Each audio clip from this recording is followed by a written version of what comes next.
One of the landmark projects of President Bola Ahmed Tinubu's government since he became president is the Lagos-Calabar Coastal Highway. The federal government has recently approved an additional 100 kilometers to the coastal highway so that it can pass through Edo State. This brings the total length of the highway to 800 kilometers and the number of states covered to 9. David Umahi, Nigeria's Minister for Works, disclosed this last week at an Independence Gala night hosted by the Edo State government at the State Villa, Benin City, on October 1, 2025. Yesterday, a chieftain of the People's Democratic Party, PDP, Segun Shoumi, commended the Lagos-Calabar Coastal Highway project, describing it as a fantastic vision and a totally wide infrastructural initiative that reflects a renewed sense of progress and ambition for Nigeria. Joining us on this show to discuss the progress so far on the ongoing construction is David Umahi, Nigeria's Minister for Works. Good morning, Minister Umahi, and thank you for joining us on the morning show. Hello, sir. Can you hear us now from the Lagos studio? And my brother, friend, Rufai. Good morning, my very honorable minister. Good morning to you, sir.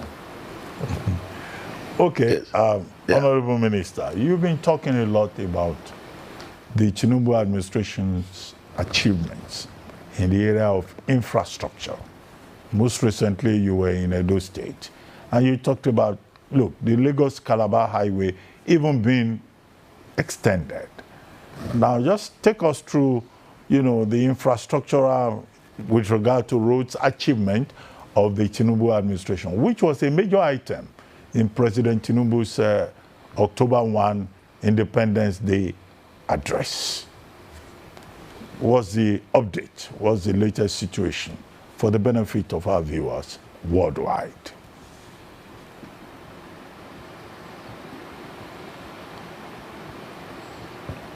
Hello, sir. Yeah, I don't know why this is disconnecting. I heard about it briefly and it cut off. But can you hear me? Yes, very clearly now. I was just asking about update on infrastructure and achievements of the administration which you have been talking about. Yeah, before I go into that, Dr. Bati, oh my God. Go ahead, sir. Go ahead, sir. We can hear you. What? Okay. Now, before I go into that, Dr. Bati, Maya, and Rufai, I want to say, talk briefly on the Lagos-Calabar Coastal Highway because I listened to, the PDP chieftain that came on this program yesterday about this time, Otumba Shoumi, and I was very displeased with a number of damaging information, that Rufai dished out to the public. And I feel that it's very important that I clear, such damaging information. Rufai was very wrong when he said that I was struggling to give figures on Lagos-Calabar Coastal Highway cost. That is, very disrespectful because this is my profession. And I was in your studio, Dr. Abate, and I ran the figures from the basis, takeoff sheets, and arrive at the cost. Now, what Rufai is asking me to do is to give him cost per kilometer, from Section 1 at Ahmad Bello Way in Lagos, down to Cross River, Calabar. And that is very unfortunate because he wants to learn engineering from the back door. There is no two sections, or even within a road project, even where there are no challenges, that you can get a cost of 1 kilometer the same with the cost of the other kilometer. And I thought that I had sufficiently, explained the cost of the coastal highway. And I thought that each time there was award of any kind on infrastructure and other awards in Federal Executive Council, would always come out and then give out the analysis, to the public. And so what Rufai was saying was very inciting. And I think he's very good at doing this, and he should desist from that because it's actionable. Number one, the Section 1, the 30% component of it is, Naira denominated. The 70% is a loan component. And he knows that this loan component was put out to the public, by the developmental bank. The Dutch bank put it out to the public, to financial institution. And he knows that this, subscription, it was oversubscribed by $100 million. And they said that, the cost of the coastal, highway was very cheap. And they had to come to site to, inquire about the standard, why the cost should be that low. And so I have done all that I should do, but if you decide to stay, before the public and then, damage information because you don't like one administration, the other, it's very unfortunate. But that job is ongoing, and I hope that Rufai will have the opportunity to follow the road, one time to appreciate what the president is doing. Now, he took on me again on Winhomes. And I want to, put him on a task. This Winhomes, I'm sure that he had decided not to understand, the truth about it. The woman that is in charge of Winhomes development, from available facts before me, bought 12 hectares of land from the villagers, the natives, according to her, in 2022, and bought it 12 hectares for 50 million naira, not dollars, 50 million naira. And these investors, from what I have, because they have contacted me, two brothers bought 5 hectares. One person bought 5 hectares. That is 10 hectares already, and they're all based in Nigeria. And as of 2021, she has started selling. But the document I have says she bought this land in 2022, and only 12 hectares. And then she was selling 21 million naira, not dollars, in 2021. And as at the time we started construction, she started selling a plot for 70 million. And a plot is 675 meters squared. That is what her own plot, was said to be. Now, these are the questions. Who are these investors? That's number one. Number two, you bought, 12 hectares within a very developed area, for 50 million. In 2022. If you go there, you see a lot of houses around there. And so how come, was it properly bought from the native? That's number two. Number three, did you register the concern with Lagos State government? Can you put up the document before the public? You should send it to, the attorney, Mr. Rufai, so that he can look at it. Number four, who are the people that bought this land? Did they pay in dollars or they pay in naira? Should be able to publish it. Now, I took journalists last week to Lagos at the point of, and the rise was there. And they had to explore the entire premises. And if there were, buildings there and they were demolished, the tendency is that you will still see even some few rubbles there. If the land was reclaimed, you will not see the original vegetation. So they didn't discover any evidence that one building was put up outside the gatehouse, which we demolished. We, valued it and we demolished it, and that was 19 million. That's what they valued it for. And then there was also no evidence that there was approval for any building by the Lagos State government. If there was, they should put it forward. Number five, they should also show us those buildings where they were located and the monitoring of those buildings by the Lagos State government, because you would not be building without being monitored in Lagos State. So these are the issues. And she contracted civil society organization. And when I demanded for these documents, she started quarreling with them, So why are we not probing into issues that could damage the country? And why I'm interested in this matter for us to dig into the end is because she's using diaspora investors. Who are these diaspora investors? Can she publish their names and how much they paid and the allocation given to them? As of today, from the information available to me, she has allocated more land, she has allocated 300 plus of land. If you multiply it by 675, you'll be getting about 22 hectares of land, whereas what is on paper is 12. And her land is bounded by a very weak fence and about 10 meters of very funny constructed, drainage. Okay. And so the whole thing is there. Okay. You know, it is there for everybody to go there and see. Minister, has Rufai gone there to see it? Minister, you know. Minister, would you then respect? Lastly on this, yes. I need a right of reply. And I'm sure you will allow me do a right of reply because it's obvious you came for me today, my very good minister friend.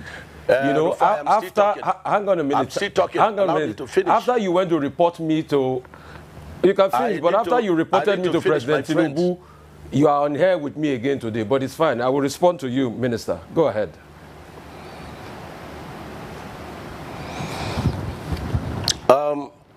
You were quoting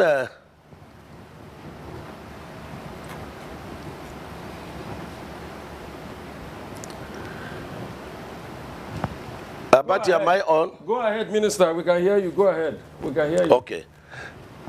Yes. Now, the third one, Rufai became an attorney, darkening counsel without knowledge. She said, oh, there is a case in court. Yes, there were and there are still cases in court. The first case was 39, people that their properties were demolished and properly, evaluated, and they were paid. Even shanties, the president directed us to pay. Because he wants to alleviate their problems. Naturally and normally and by law, we don't pay for shanties when they are destroyed. You pay for properly, registered, properties. And when you destroy it, you pay. Now, the 39 of them, which Winhomes was one of it, the court dismissed the case. Then she now single-handedly on her own went to Federal High Court and instituted another case. That case is on. Probably that's what Rufai, SAN is quoting. And then there's also another case she instituted, diaspora investors. This diaspora investor, there was no registered, evidence. And so they cannot sue or be sued. Now, the question is, in the court did not put any injunction against the work. And in any case, we had passed the road even before they went to court. If somebody sues you, Rufai, and says that, you passed, against the traffic, which you did sometime, you broke the law. And it does not mean that, you are restricted unless the court evidently says so. So these are the issues. Now, the diaspora, the investors, who are resident in Nigeria, with me and you, they have come to me, they have sent me a letter, they want to come to the office to see me. And I'm willing to see them. I wanted to take on the woman because when she's using the issue of diaspora investors, it makes other people, genuine investors that want to invest, to be afraid. This government is very friendly with, diaspora people, and so we wouldn't allow her to use the name and damage, the administration.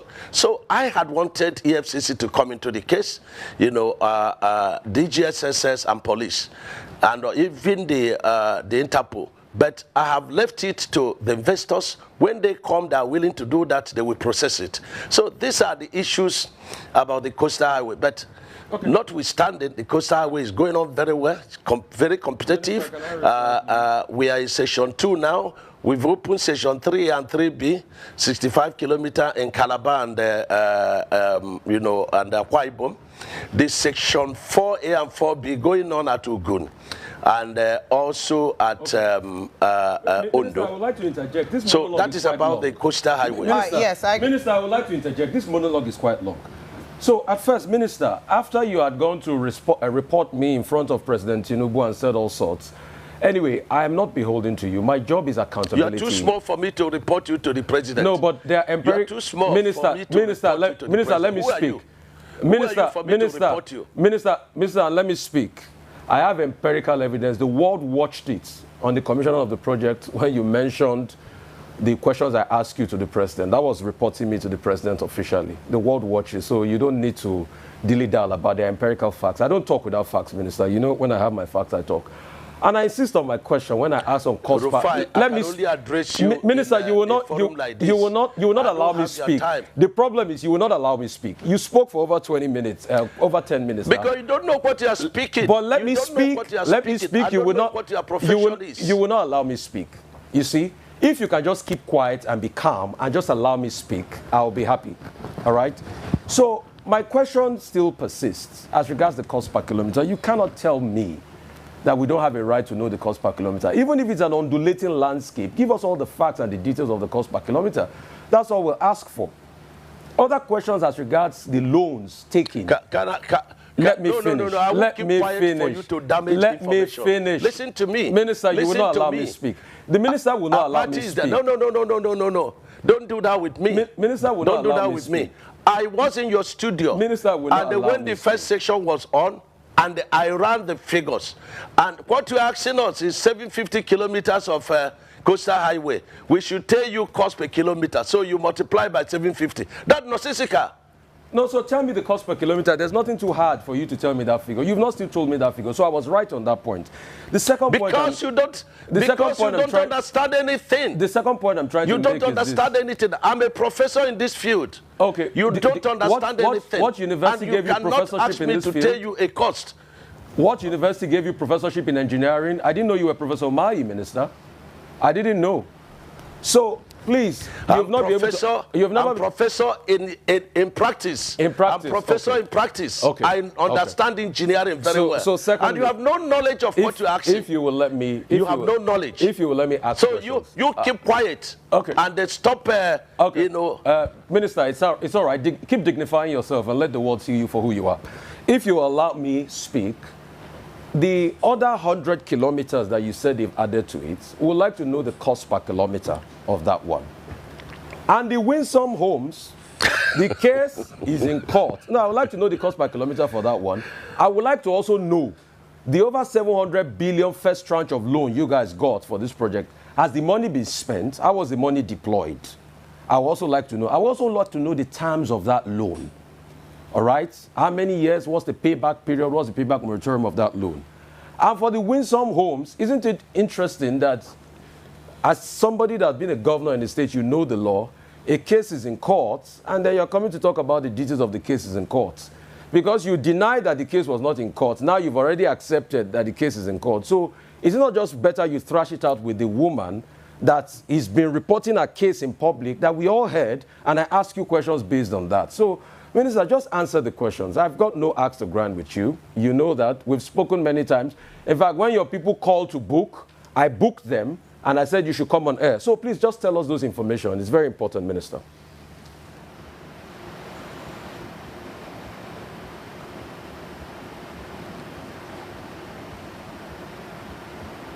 I'm not hearing, even though this guy is not...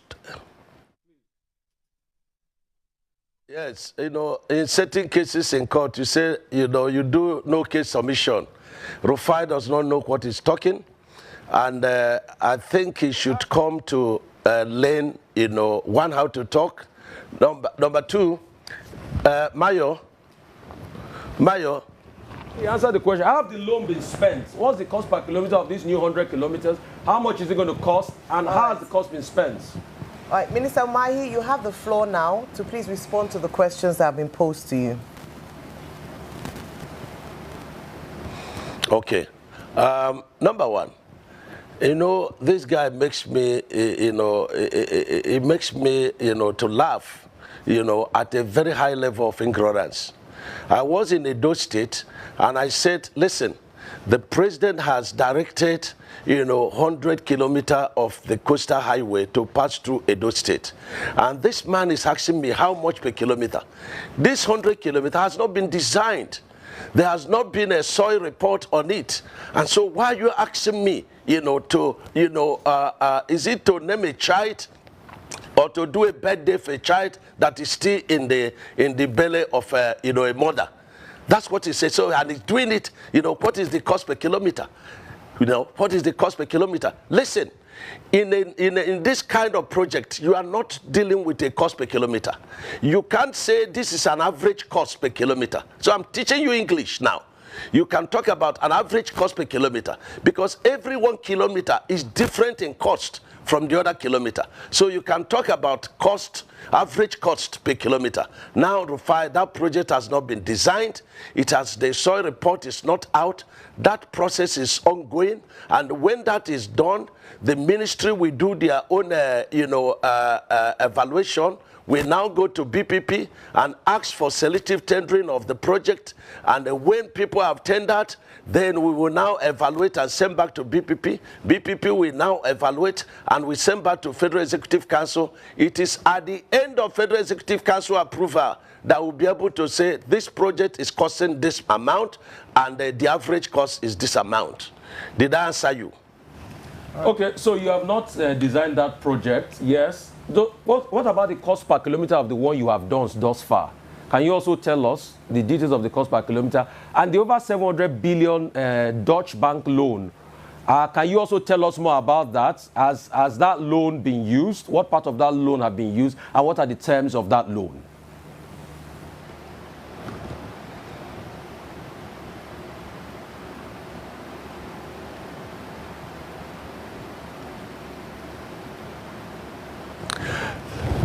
Yes, these are elementary questions, and it makes no sense.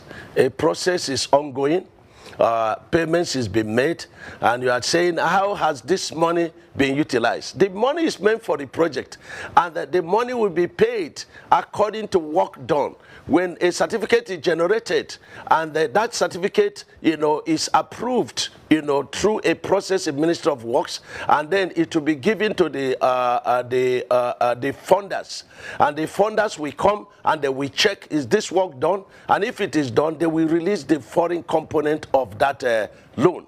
That is the process.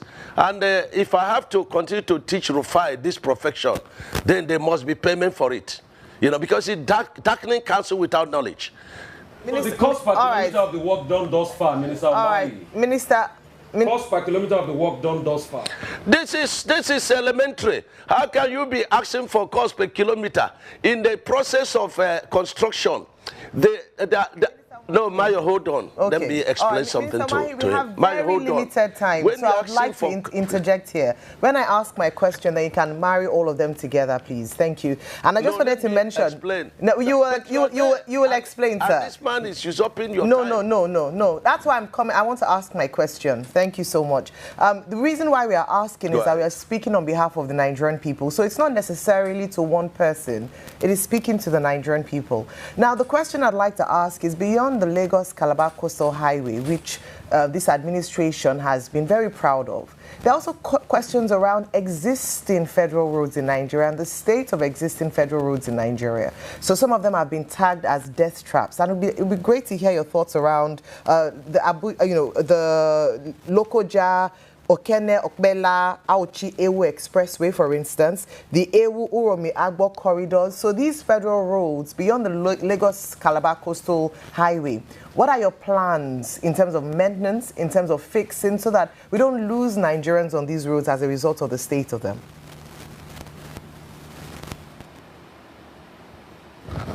Thank you, Mayo.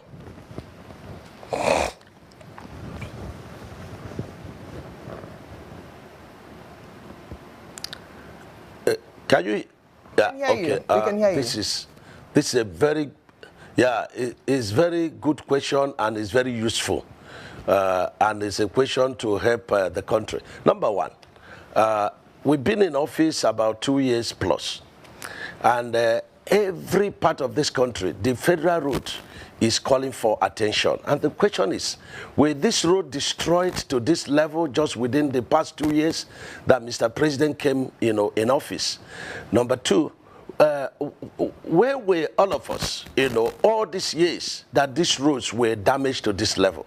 And a man came on board divinely, and he had decided not to construct roads, but to build roads. I was in Engr the other day, and the governor of Edo State doing very, very well.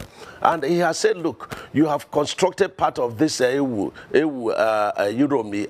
Abo Road. We want to take part of it to construct, to help the president. And I was there physically to, hand it over to him. The process of procurement is ongoing. And, very soon, before the month of November, work will get, started there. I was also on the Benin to Warri Road. We have 3 sections there. There's section done by Levant, very poorly, done in terms of, very slow pace of work, but very good quality work. And we have terminated that job because nothing meaningful was going on there. So we terminated it, and graciously, the governor of Edo State has taken about 31 kilometers of that. The remaining 23 kilometers is a bit stable. And then we get to Give section. That is an MPC, funded project. And the president has given a marching order. All these projects should continue, even though an MPC are pulled out of the funding. And that project is ongoing. You have the other section that is done by SKCC, which is from the boundary of, Benin to Delta. So let me put it this way. The president is tackling, and decisively, all the very major, projects within the economic corridor. You cannot say of any particular route that within the economic corridor of the nation that the president is not doing. Some people were writing about East West Road. There are about 7 contracts going on in East West Road, and they are all very well, being executed. And mind you, we are not constructing roads. We are building roads. If roads were built like what the president is doing now, and we have had roads that could last for 50 to 100 years, we will not be in this mess. And so the reinforced concrete technology the president brought to bear is such to guarantee that when road is constructed, the road could last between 50 and 100 years. Now, tell me, when we came on board, which section of the country, federal road, that had, 100 kilometers of road that you could ply on without having a challenge? And so the president is doing a lot, apart from the 4 legacy projects, even though they are connecting. And these 4 legacy projects, they are investment, driven projects. For example, this section 1 of Lagos-Calabar Coastal Highway, there are a lot of people that want to come and give the whole money that was used in doing the project and take up the project and then toll it. So is it Abuja Kano project that is ongoing, about 725 billion? That project is ongoing, sections 1, 2, and 3. Is it the project Enugu to Onitsha project? It's ongoing. Is it Port Harcourt to Enugu project? It's ongoing. Is it Sokoto to Zamfara, to Katsina and Kaduna? It's ongoing. So there is no section of the district, but it takes time. Minister Umahi, yes. Very quickly, thank you so much. Is there a website or any platform that Nigerians can track the progress on roads and also report perhaps some of these, because I recall that recently someone had made a video and you responded quite swiftly. Is there a platform that Nigerians can take pictures, eyewitness reports of bad roads or federal roads, and where they can also track these projects that you're talking about? The Mayo,